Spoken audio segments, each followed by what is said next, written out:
This was my hair before and this is my hair now. I didn't do anything extreme, I just stayed to a few consistent habits which I will be telling you about in this video.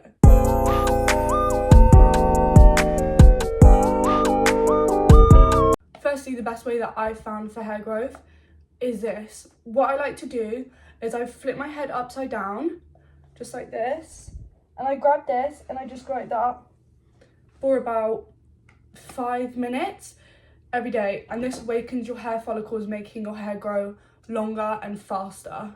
These can be found on Shein for literally about £1, and these are lifesavers. And then adding on to that, what I like to do usually beforehand, before I use that, is I like to put in hair oils.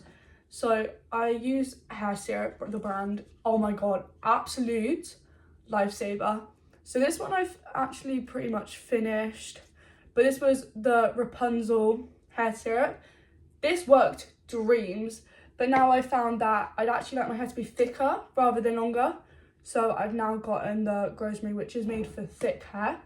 These definitely work, so even if you just get it as a tiny present or buy yourself it, they're a little bit, they're like mid-range price, 17 quid, and you get a lot of uses out of them. Like I've had this for probably 6 months. So if you take one thing out of this video, please get some type of hair oil. It can be any hair oil, not just hair syrup.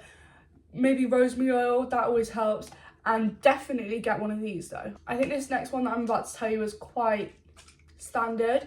But if you are using heat on your hair, which you shouldn't do too often because it does dye your hair, use a heat protectant spray.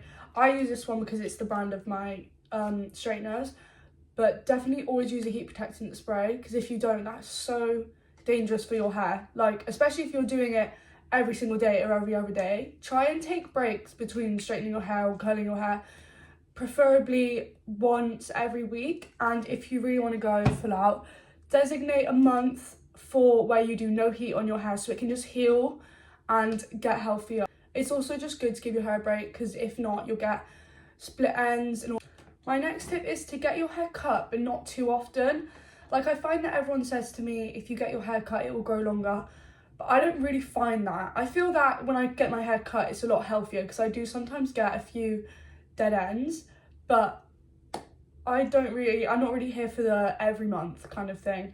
I have a haircut once every 3, 4, 5 months, and it works perfectly fine for me. This gives my hair a chance to grow. And then when it's cut, it looks healthier, but it is shorter and it's more difficult to grow back. So definitely keep doing haircuts, but don't do it so regularly, because if you're getting your haircut every month, how are you expecting it to grow back? Like, no. My next point about growing hair is don't fall for extreme things like this will grow your hair overnight, this will grow your hair overnight. Not true.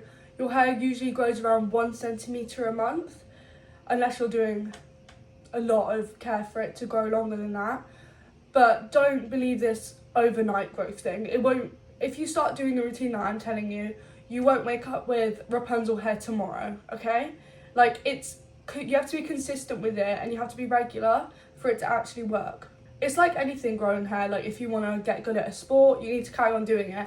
So with your hair, you just need to look after it and carry on doing things which will help it grow and help it heal. The next tip on how to grow your hair is to not keep investing in new products. Stick to similar things. It's like skincare. If you're constantly using new things, you will break out.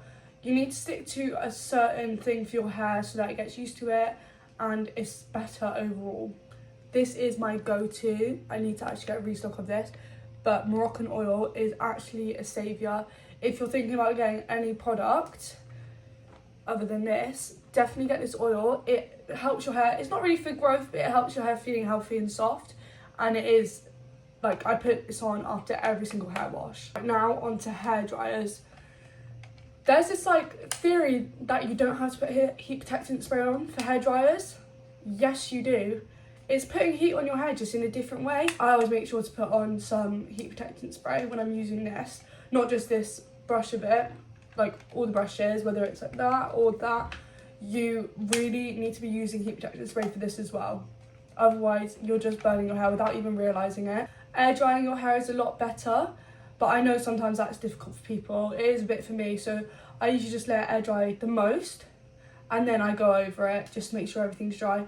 But I feel like that's best, and it always leaves my hair looking the nicest the next day or the same day. Okay, and then lastly, this is pretty self-explanatory, but don't always do slick backs or tight hairstyles.